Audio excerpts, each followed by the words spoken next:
So as evidenced by my most recent VOD, I have clearly gotten into Final Fantasy XIV, and this is something that hasn't just, like, happened. This is a thing that's been building for a while, and so I want to use this video to talk about all of my feelings regarding Final Fantasy XIV Online specifically, because it has been a journey, to say the least.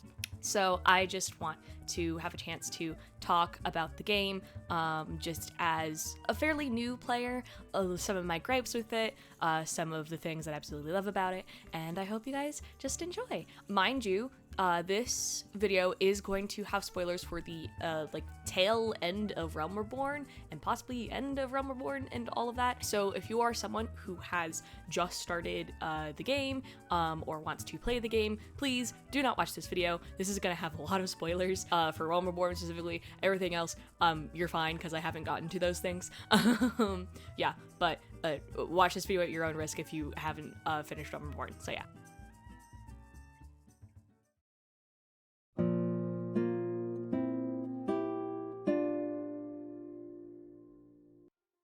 Okay, so to start off with this video, I sort of want to get the big question out of the way, which is, should you play Final Fantasy XIV Online? Maybe? Final Fantasy XIV Online, it's hard to get into for a lot of reasons. So let me start with how I got into it. I got into it via my sister. My sister, she started playing Final Fantasy XIV, I want to say like a few years ago now, and she fell in love with it, and she, after a while, she was literally like begging me to like start playing like Final Fantasy XIV, and I was like, I don't know. From what I hear, it's like a pretty big MMO, and I haven't really played MMOs in a while, like especially an MMO that's like Final Fantasy XIV, because Final Fantasy XIV is kind of similar to like World of Warcraft in like the sense of the type of MMO it is. I mean, I don't think it plays exactly like World of Warcraft. I have not played World of Warcraft, but like, you know, older MMO that's kind of slow. Like, you get the idea. And so I was hesitant, and then my sister was like, hey, they have Catboys, and I was like, bet. Yeah, I mainly got into this game because I was able to play as a Catboy. This is my Catboy, by the way. His name is Veltria. I love him a lot. I'll probably get into more detail about Vel later. But anyway, so I got into Final Fantasy XIV because of my sister, and she was just singing the praises of the game and how good it was, and da-da-da-da-da. So I was like, okay, I'll play it. I'll try it out. I start playing it, and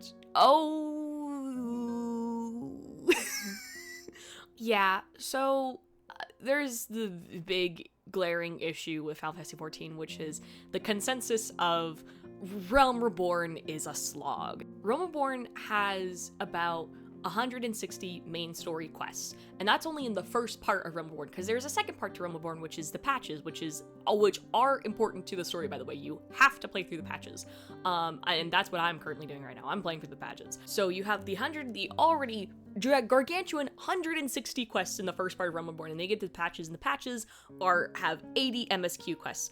Combine those, Realm Reborn has a total of 240 quests. Main quests, specifically.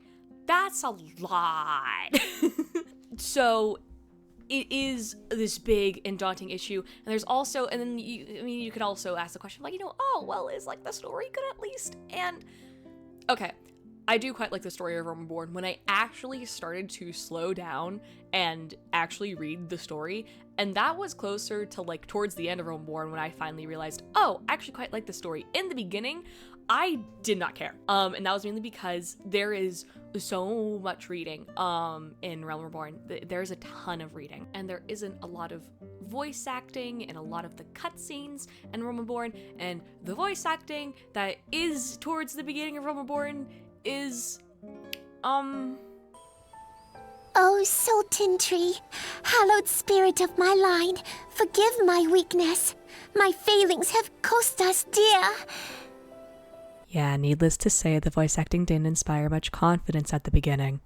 So there was a while where I kind of just stopped playing Final Fantasy for a bit, mainly because, I was in college at the time. So I was like, this gives me an excuse to stop playing Final Fantasy, and even then I wouldn't have the time to play Final Fantasy. So there was a good while where I did play Final Fantasy. But I do remember there was one summer where I finally sat down and I was like, okay, I'm going to try and go into the game again. And as I started unlocking more things, I did find more enjoyment in it. It wasn't I necessarily started to like the game, but it was I was finding these bits and pieces where I was really starting to like it. And like, you know, it was like I was starting to find enjoyment in some of the side quests, like, you know, because like there are a lot of side quests that are kind of sort of mandatory side quests because they give you stuff, and I started really enjoying some of those side quests and all of that.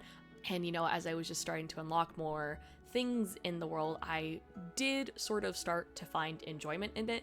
I did still, you know, the MSQ still wasn't my favorite thing, but I did start developing a method to kind of get me through it, which was in the little sticky notes app on my computer. I literally had like a countdown to like how many quests I did, and this is something that I still am doing for the patches as well, because not only does it keep me track on like how many like quests I have already done, but it is nice, especially for like, you know, the slog or A Realm Reborn, where it's like you can, even if it doesn't feel like you're not making progress, you can see that you are actually making progress. So that's nice, because the game doesn't tell you how many main story quests there are. You kind of just, you know, you find out once you're done. I am glad I did that, and if you're also someone that's like really like struggling through the MSQs and all of that, I also recommend that method, because again, it really gives you this idea of like how far you have left to go. So that was my sort of biggest issue with Final Fantasy for a while, was that the Realm Reborn is just really a slog. Not to say there isn't enjoyment that can't be found.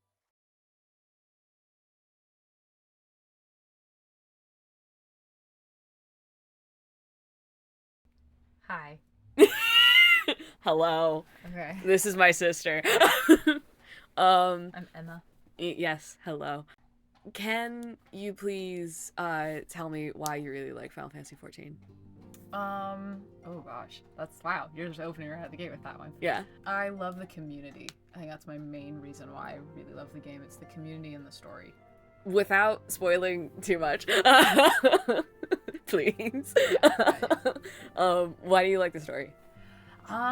The story itself, it's very heartfelt, very focused on themes of like found family, themes of overcoming challenges with the help of those around you who are loved, very like that shonen anime that I think I grew up with a lot. So that spoke to me on some level.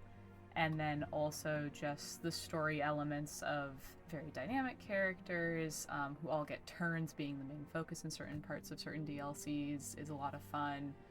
And I just love their designs as well. The character designs really add a level to the story, and it's very clear that they put a lot of thought into not just the writing for them, but the designs behind the characters, and then the voice acting as well really just adds to it. Before you said you really like the community, can you give any more like specifics on that?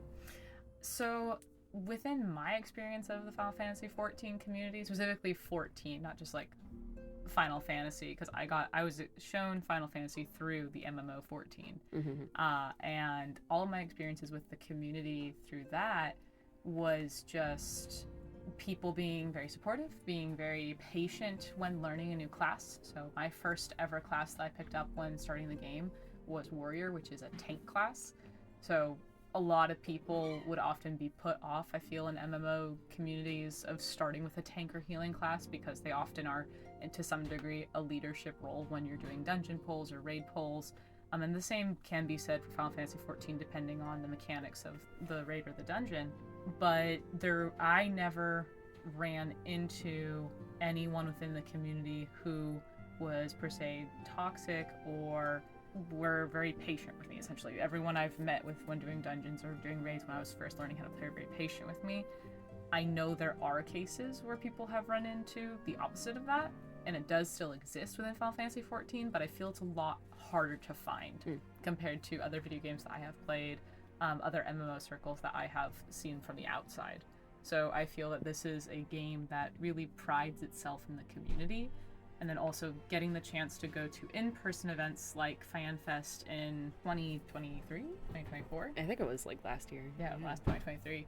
just getting to meet all those people in person, getting to see the community in person, it really just kind of solidified the fact that this is a game that really prides itself in the community, which I think that's why the story beats have so many moments of focusing on community and family, because it's just a big thing for this whole game. Okay. Because you also play Final Fantasy 16. Yes, that was my first Final Fantasy. Yeah, your first game. like proper Final Fantasy my first game. Proper one.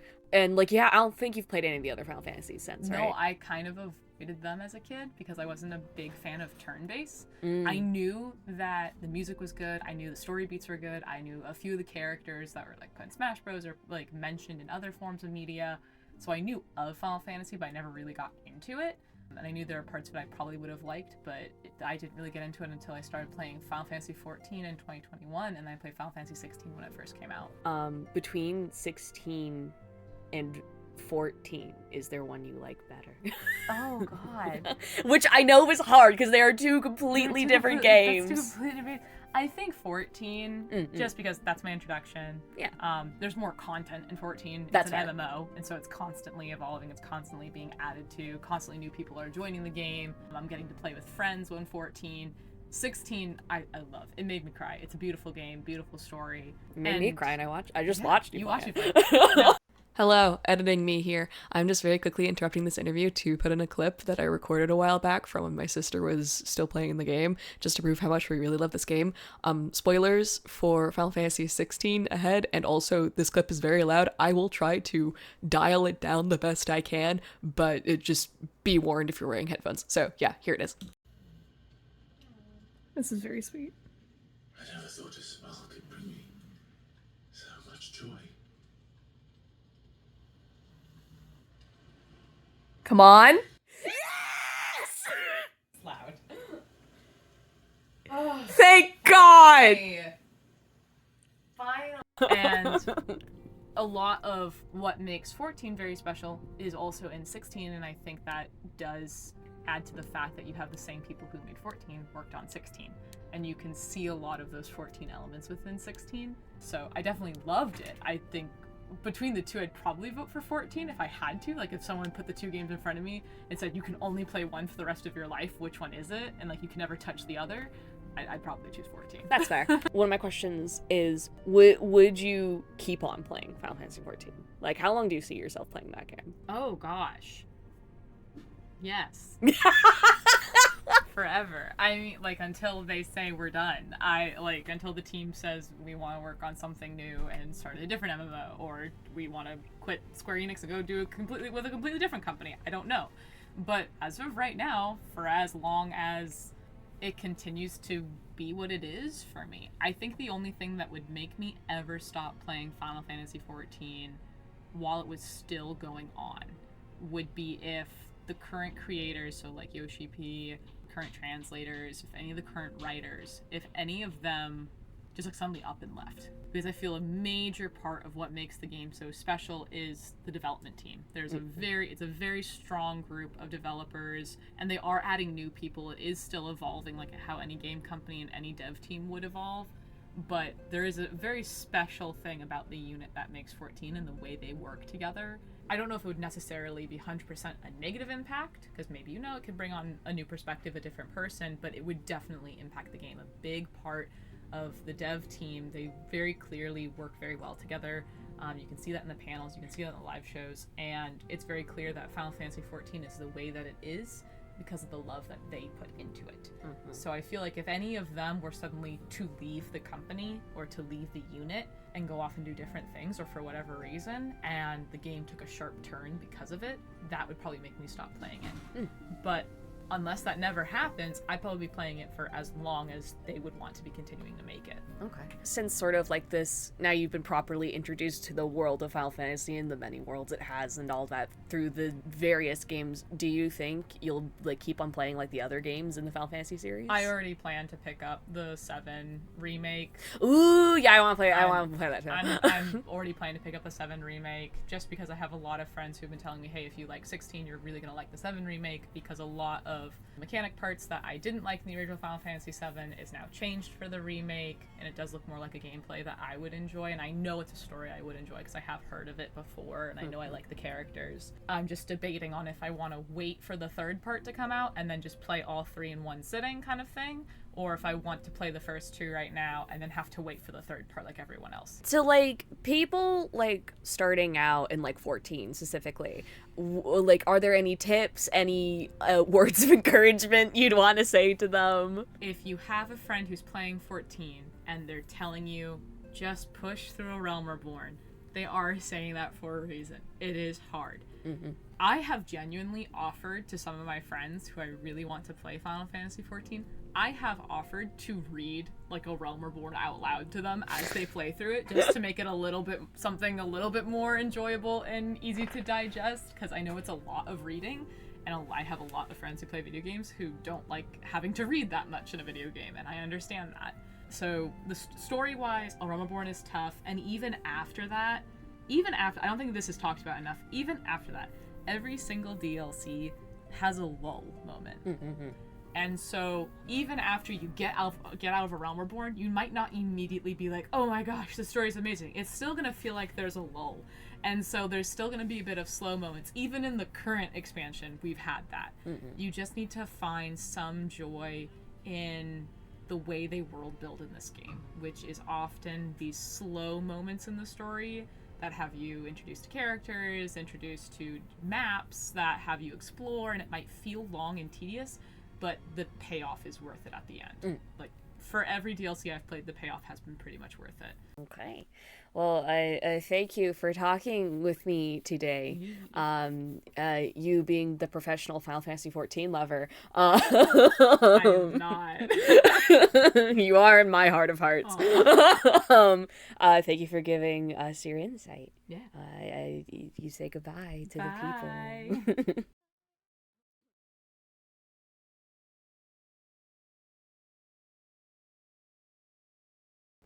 I want to start off this section with an anecdote that is related to this game, actually. For those that have been playing this game for a while, you probably know about the Gongcha partnership tie-in that 14 did about a month ago, actually, I think by this point. So when I found out about this, I really wanted to do it because not only did it give you a cool mount, but also there was a chance that you could get a keychain as well in the mount and all of that. And I was like, oh my god, I really want to do this. And, you know, America never really has partnership things like this, like Japan does. Japan has partnership things like this all the time, and America never does. And there was a Gongcha near my city. The thing was that it was an hour away from where I live, and I have no car.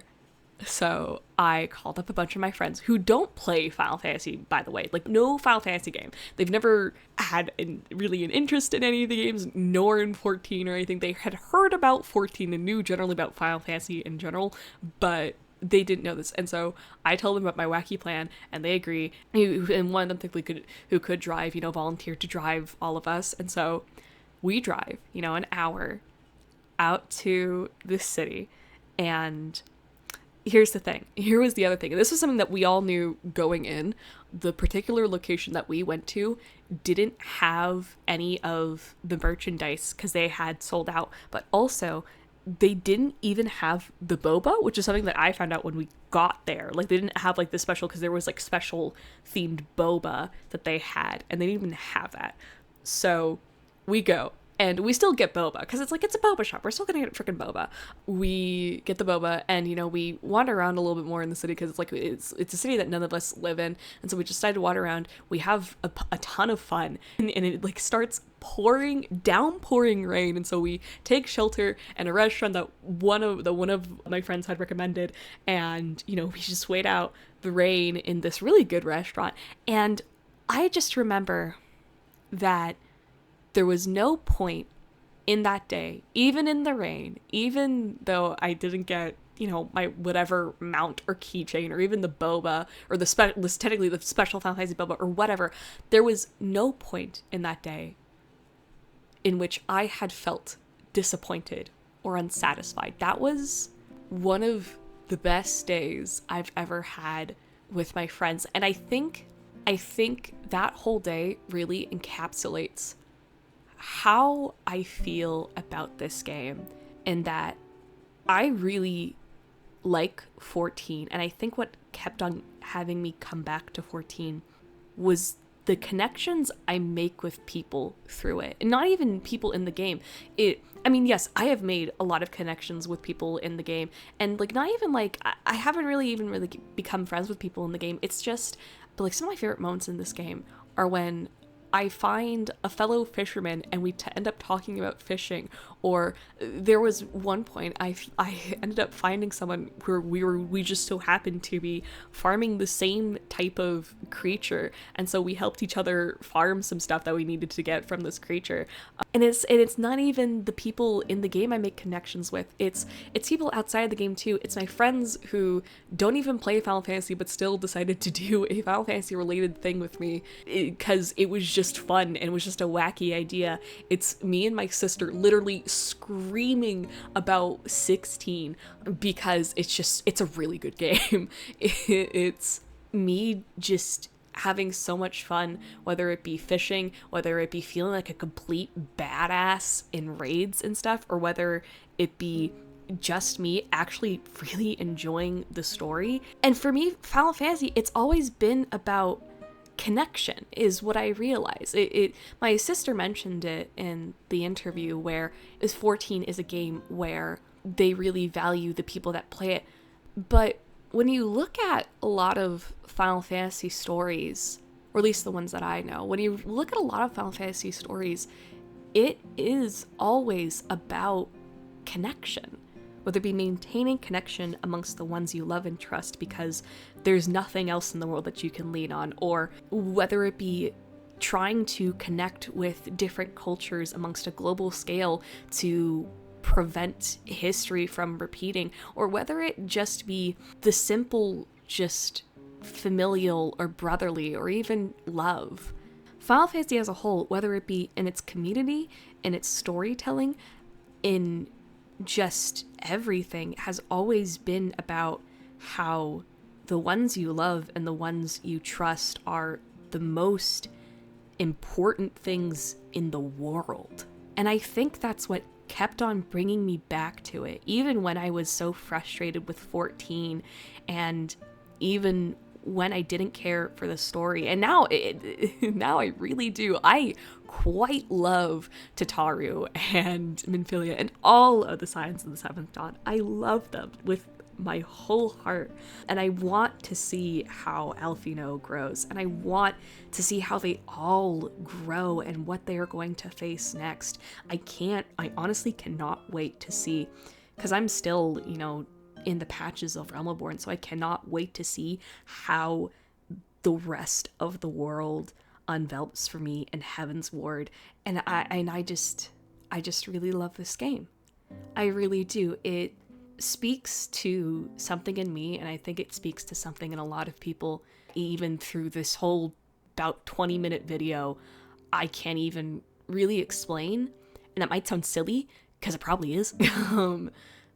But I really do love this game and the community it fosters, and just the way I have been able to connect with people, whether directly or indirectly, because of it. And I love the story, and I love the world, and I love my dumb little Catboy, and I love connecting with my character. I have a whole backstory for him that I'm not going to say right now because this video is long enough. And I love connecting to this world via my character, and I can't wait to see how my character grows as well. And I'm just really happy to be a fan of Final Fantasy as a whole. And I can't wait to play the other games, such as I'm currently playing 15 right now, and I'm having a blast with it. And I'm happy about that. I really am. That I was able to experience all this because one day my sister told me that I could play as a Catboy.